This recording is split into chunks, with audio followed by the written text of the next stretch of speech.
Good morning to all of you. Are the attorneys ready to proceed with their pretrial motions? Yes, Your Honor. Before doing that, do both sides waive reading of the stipulations? Yes, Your Honor. Yes. We will proceed then with the pretrial motion. It is a defense motion. I will hear from the defense first. You may proceed. Thank you, Your Honor.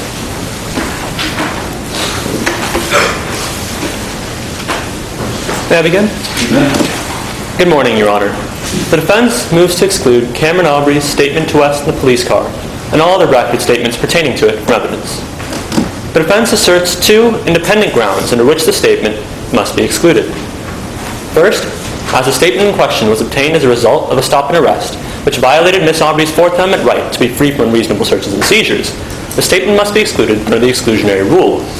And second, as Officer West never read Miss Aubrey her Miranda rights, the statement must be excluded as it violated her Fifth Amendment right against self-incrimination. Turning to the first ground, the exclusionary rule applies in our case, as there was an illegal stop under the Terry v. Ohio standard. Mr. Lohman, how do you distinguish the facts in Utah versus Streif, in which the Supreme Court, on similar facts, refused to suppress the statement? Your Honor, the case of Utah v. Streif can be distinguished from our own for three primary reasons. First, social costs. The goal of the exclusionary rule, as cited in Streif, is to weigh substantial social costs against the deterrent effect. And in Streif, the social costs of excluding the evidence were great, for the evidence was tangible, a piece of drugs obtained in a search pursuant to a warrant. Whereas in our case, the social costs would be much less, as the evidence was intangible, a statement produced from the totality of the circumstances, as the illegality created the statement. Second, the probable cause requirement. In Utah v. Streif, the warrant was for the same defendant, and thus you can presume that a magistrate judge or some other judge had issued a finding of probable cause against this defendant when issuing the warrant. Yet in our case, there's a clear distinction. The arrest warrant was for a different Cameron Aubrey, and thus not even this bare minimum threshold of probable cause was found against our Cameron Aubrey. And third, the degree of police misconduct. In our case, the degree of police misconduct is much greater than in Streif, as we have not one, but two acts of illegality. First, we have an illegal stop, an illegal initial detention based on lack of proper cause, as seen in Utah v. Streif, accentuated in our case, as there was no finding of probable cause against this Cameron Aubrey. And second, after the warrant, we have an illegal arrest based on an erroneous warrant. Similar to Herring v. United States, a second act of illegality, however, what exacerbates the issue in our case is that, unlike Herring v. United States, in our case, Officer West was never given confirmation that the warrant was for the same defendant and used his own judgment to arrest Miss Aubrey on the basis of just one exact matching descriptor. All right, thank you. You may proceed.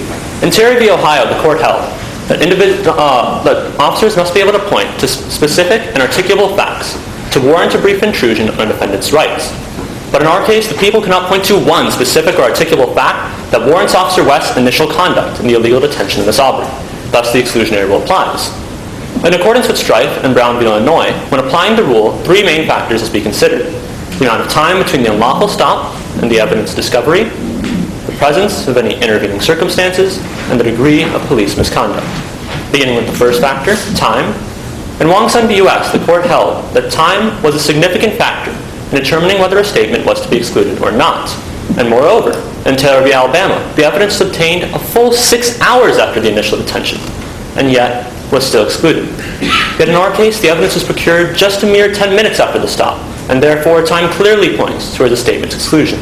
Weren't there clear intervening events here because of the three, in a sense, different events that followed: the unlawful stop, the reasonable apprehension under the warrant, and then the discovery that the warrant wasn't valid? Your Honor, the defense contends that there were no intervening circumstances, as the illegal initial detention was the seed that began the poisonous tree, and everything forward stemmed.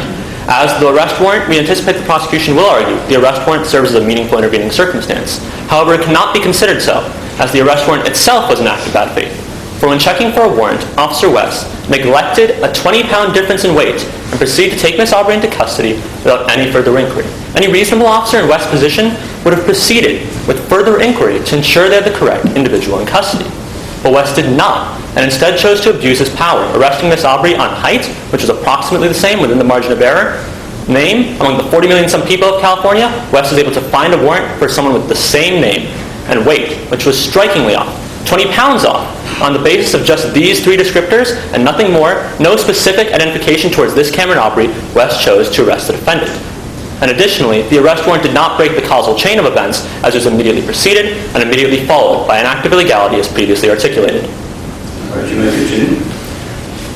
Next, the presence of any intervening circumstances. As just articulated, the arrest warrant cannot be seen as an intervening circumstance, for two wrongs do not make a right. The arrest warrant itself was an act of bad faith and was preceded and followed by an act of illegality. The prosecution cannot hope to remedy the initial illegal stop with a second instance of bad faith. And finally, we reach the third factor, the degree of police misconduct. In our case, it is evident that Officer West was acting in bad faith. After a heated argument broke out, West explicitly told Miss Aubrey to shut up. He then approached Miss Aubrey, close to her face, and stated, "You can't talk to me that way. Do you know who I am?"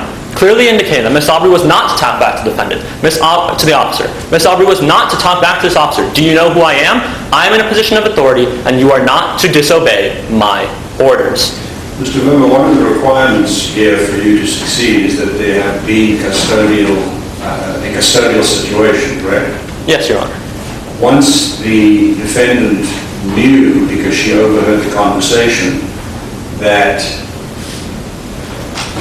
she'd been unidentified, if you will, because of the lack of the tattoo, and he had turned the car around, didn't she know at that time that she was no longer in any kind of police jeopardy or custody? Well, Your Honor, to answer your first question, the defense asserts two separate, independent grounds for this argument. First, the Fourth Amendment violation based on the fruit of the poisonous tree, and second, the Fifth Amendment argument based on the lack of Mirandization due to custody and interrogation of proper Mirandization. And either one of these arguments on themselves is enough to suffice exclusion of the evidence. But turning to the Fifth Amendment argument, the defendant, examining the totality of the circumstances, yields the conclusion that the defendant was in custody and had no indication that she was not at the time of the statement. For Your Honor, Miss Aubrey was in the back of a police car with an officer who just antagonized her. Officer West told her to shut up. "You can't talk to me that way. Do you know who I am?" An officer had yelled at the defendant repeatedly and kept her in the back of a police car with no inside door handles. She could not physically leave this police car without Officer West offering to open the door for her, which West never did. Wouldn't the defendant have been more offended if, after learning that she was not the person subject to the warrant, the officer had simply stopped the car and told her to get out on a street somewhere far away from where she worked? Your Honor, this choice was Cameron Aubrey's alone. Perhaps Miss Aubrey would not have liked to be seen exiting a police car in front of her restaurant, in front of her staff, in front of potential customers, and those at her place of work. The choice is Miss Aubrey's. In today's day and age, Miss Aubrey could have easily left the car right there then itself, called an Uber, hailed a Lyft, or called a friend, and got into the restaurant herself. The choice was Aubrey's, but Officer West stripped Miss Aubrey of this choice and proceeded to keep Miss Aubrey in custody throughout the interrogation. For Your Honor, it is evident that Miss Aubrey was in custody, as dispatch specifically asked Officer West, does your suspect have an American flag tattoo on their left forearm? Over. West responded, copy, then conducted an investigation and determined that Miss Aubrey did not, in fact, have a tattoo on her left forearm. But instead of responding to dispatch with, no, Miss Aubrey does not have a tattoo on her left forearm. I'm taking her back to Tantera to let her out of custody.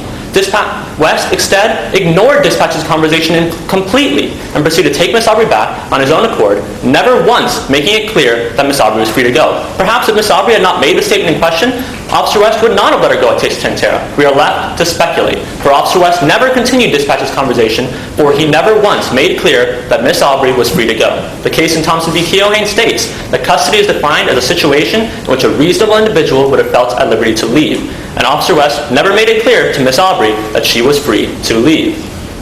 All right, you may continue. In our case, West's actions are clearly bad faith. He had yelled at Miss Aubrey, explicitly antagonized Miss Aubrey, told her to shut up, and kept her in the back seat of a police car in closed doors.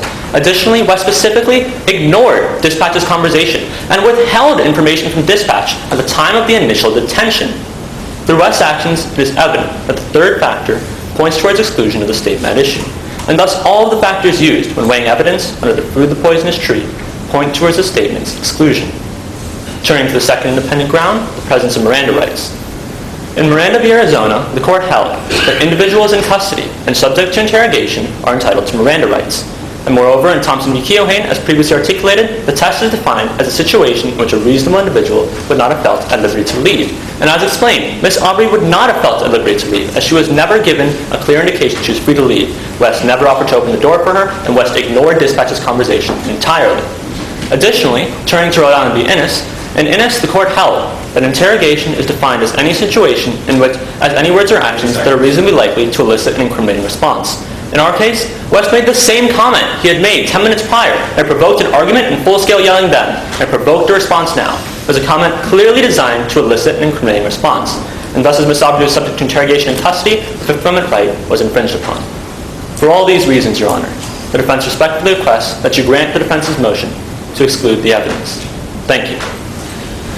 Thank you, Mr. Rowan. Mr. Anderson. Yes, Your Honor.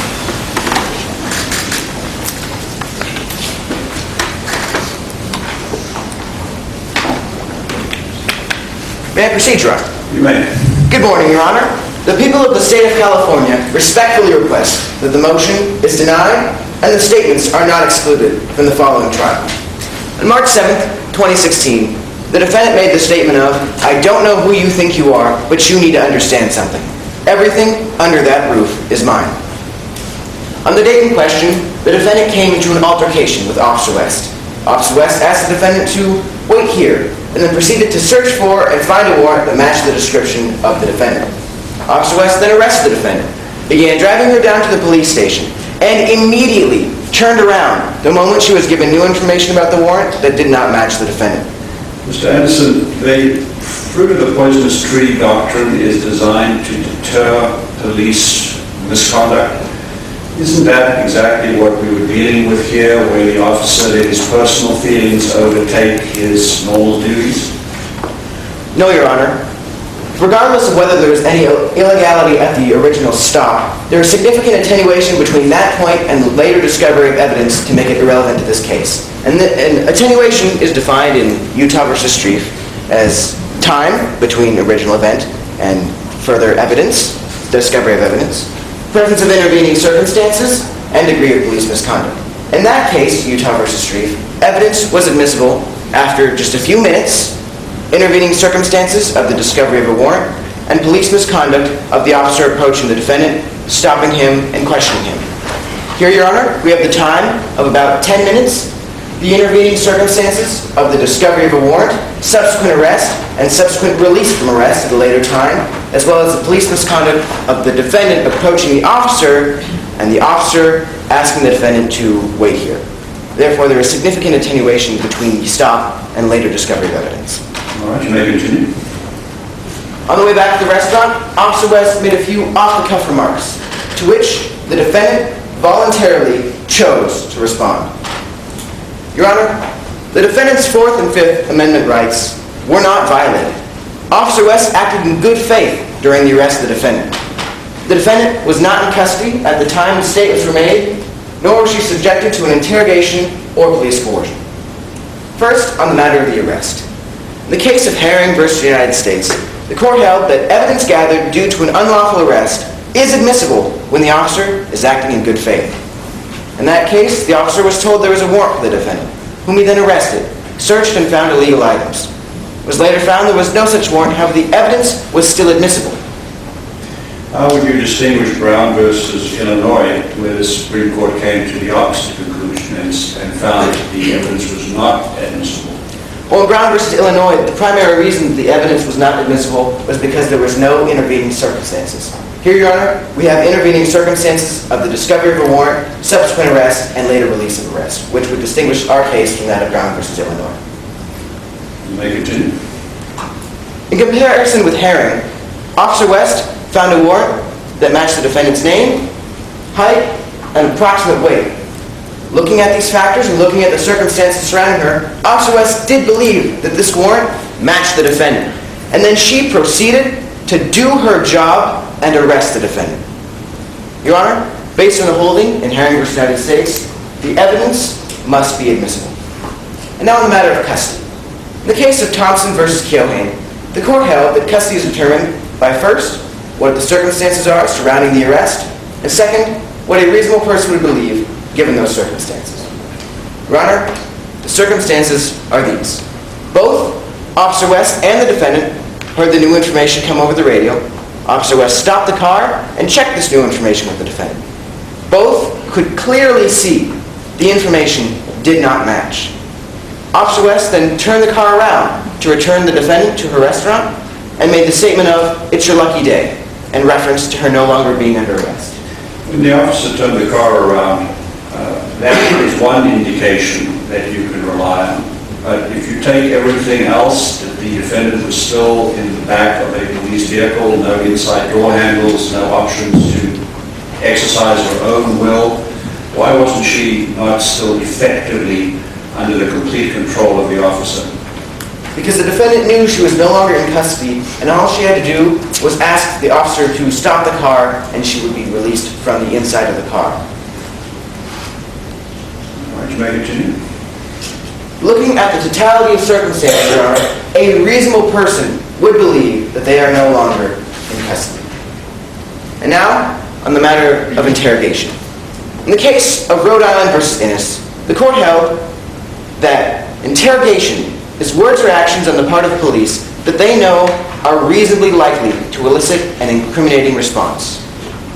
Not an upset response, not an angry response, but an incriminating response, Your Honor. And this is an important distinction, because Officer West had no knowledge that the statement she made would elicit an incriminating response. Opposing counsel even related it to an earlier argument between the officer and the defendant. However, even at that time, the defendant made no incriminating responses, and thus, Officer West would have no knowledge that the statement she made would likely to elicit an incriminating response. If the comment about Lucky Day was made completely as an isolated comment, I would follow the argument. But isn't the argument that he knew he could provoke the defendant, he knew that he could elicit a response, and he was simply trying his luck to see if he would get something incriminating? And if so, does that not amount to interrogation as defined? Well, Your Honor, the fact is that Officer West did not know that the statement she made would elicit an incriminating response. She had no prior knowledge that the statement she made would elicit such a response. Yes, the defendant had gotten upset, but that was a different set of circumstances. Different statements had been made. Here, while the defendant was being returned to her restaurant, no longer under arrest, no longer under suspicion, Officer West had no knowledge that the statement she made would elicit an incriminating response. All right, thank you. May I continue? Your Honor, the defendant's Fourth and Fifth Amendment rights were not violated. Officer West acted in good faith during the arrest of the defendant. The defendant was not in custody at the time the statements were made, nor was she subjected to an interrogation or police coercion. Therefore, based on these factors, the people of the state of California respectfully request that the motion is denied and the statements are not excluded from the following trial. Thank you. Thank you, Mr. Anderson. Mr. Governor, you have 2 minutes for rebuttal. Yes, Your Honor.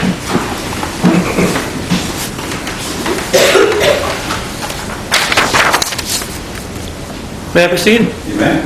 As Your Honor questioned prosecution counsel about, the goal of the exclusionary rule is to deter police misconduct. And as you said, that is exactly what we have here. For Your Honor, in our case, the deterrent effects would be great, would substantially outweigh the social costs. Your Honor, this very notion itself would deter two main types of police misconduct: evidence-based misconduct, warrant database-based misconduct, and abuse of authority. First, warrant database misconduct. Under this ruling, officers will be able to cite people beyond and dispatchers up and down the state would be encouraged to input less and less information into a warrant database, and to implement a delay in transmitting this valuable information to officers on the spot to possibly justify their actions in possible cases of police misconduct. Additionally, abuse of authority. Additionally, officers themselves would be encouraged to selectively pick and choose, to use and misuse, as Officer West did, information and descriptors provided in a warrant database to warrant their conduct and possibly illegal initial detentions. Mr. Verma, if the defendant's name was John Smith, I might follow the argument, but wasn't the name unusual enough? Cameron Aubrey, same height, same sex. Wasn't that enough for a reasonable suspicion? The consequences weren't any more dire than that she was going to be taken to the police station. Why was that not enough information for a reasonable officer? The defense respectfully disagrees, Your Honor. As first, Ms. Officer West was never given information to Ms. Aubrey's sex. The only information provided in the warrant was a name, Cameron Aubrey. Amongst 40 million some people of California, Officer West found another Cameron Aubrey. Height, which was approximately the same. In our mock trial fact packet, we were not given information as to how close it was, but only that it was within the margin of error.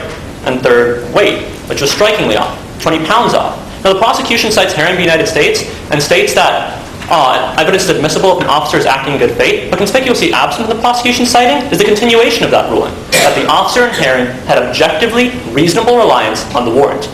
Don't you think the officer has seen all the ads in California that I can get you to lose weight, 20 pounds a week? Yes, Your Honor. Well, weight does fluctuate quite easily. The officer had no descriptor that was specific to this Cameron Aubrey alone.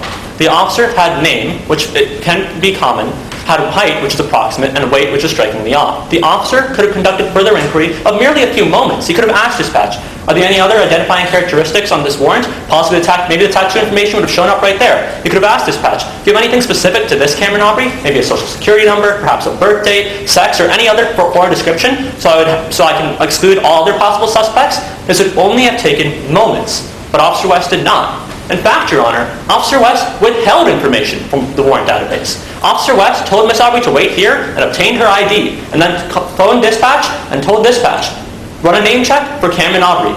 Officer West had Miss Aubrey's ID in his very hands. Presumably, there would be some sort of identification features on this ID, such as sex, date of birth date maybe, social security number, or some sort of identification feature on that ID, and Officer West had his own observations himself. He was staring Miss Aubrey in the face, yet Officer West did not tell the warrant database, oh, can you run a name check for Cameron Aubrey of this sex, of this date of birth, with this hair color, this eye color? No.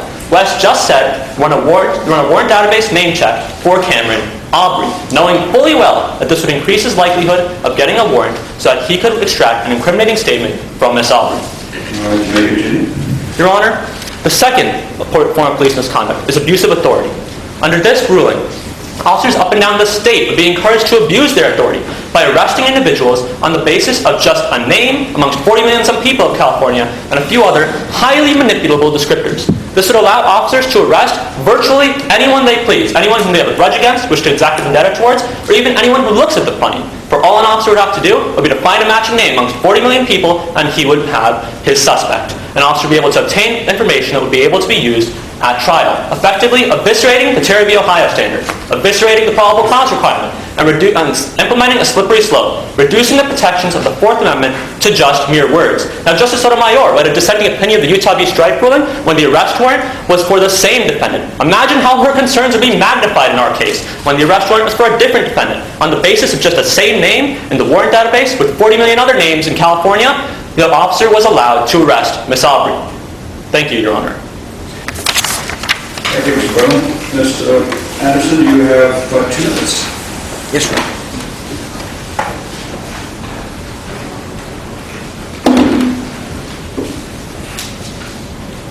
May I proceed, Your Honor? Opposing counsel has stated that this is the time in which the exclusionary rule should be applied. However, that is not the case. Officer West acted in good faith throughout the entirety of using that warrant. Yes, there was a 20-pound difference. However, it was entirely reasonable for Officer West to believe that this weight did in fact match the defendant. For just a few months earlier, the defendant had opened a restaurant, which is a naturally stressful endeavor, which could easily cause the defendant to lose weight. Second, IDs are not always perfectly accurate to a person's weight, and therefore there would easily be a discrepancy between that and the warrant given. Looking at this, Your Honor, it would be entirely reasonable for Officer West to believe that she had the correct person. Your Honor, if the exclusionary rule is applied in this case, it will prevent officers from being able to use one of their most basic tools, a warrant, Your Honor. Officer West had all the factors in front of her that she was given, and she used these factors to the best of her ability, and she believed that they matched the defendant, and she proceeded to do what it is her job to do and arrest the defendant. Mr. Anderson, the statement has to be suppressed if there was not a break in the chain.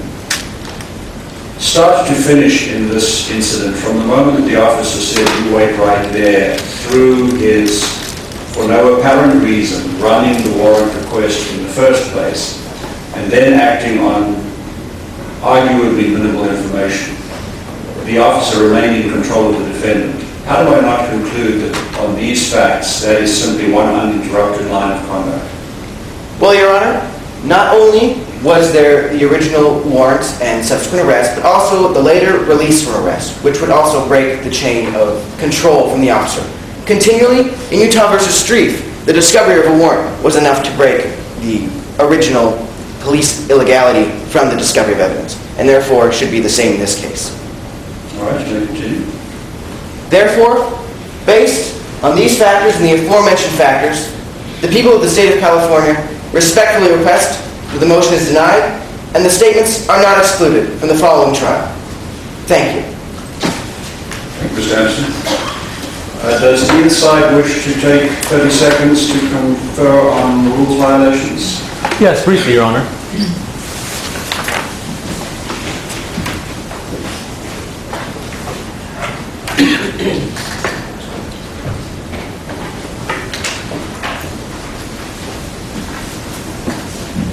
None from the defense, Your Honor. None from the people, Your Honor. In ruling on the motion, as the two sides know, this is not a reflection on the arguments, but how the court sees the facts here as applied to the law. This is a close case on these facts on two issues: whether the defendant reasonably thought that she was in custody at the time, and whether the offhand comment by the officer really amounted to interrogation under the circumstances. On the facts of this case, I will find that the defendant, despite having heard that she was no longer the person subject to the warrant, really had not been given any options about still being effectively controlled in the back of the police vehicle, and that the custody had therefore not ended at the time that the comments were made. Nothing in the either in what was argued or in the fact pattern given to us suggests that the officer indicated anything other than turning the car around. She could make certain inferences from that, but she still had every reason to think that she was fully under the control of the officer.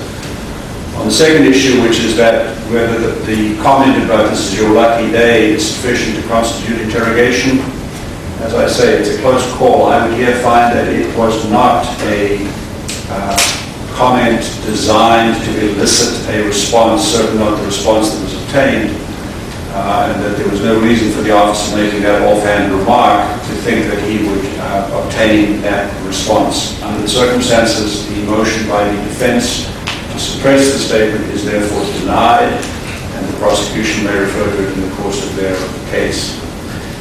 We will take a short break for the parties, the trial teams to set up.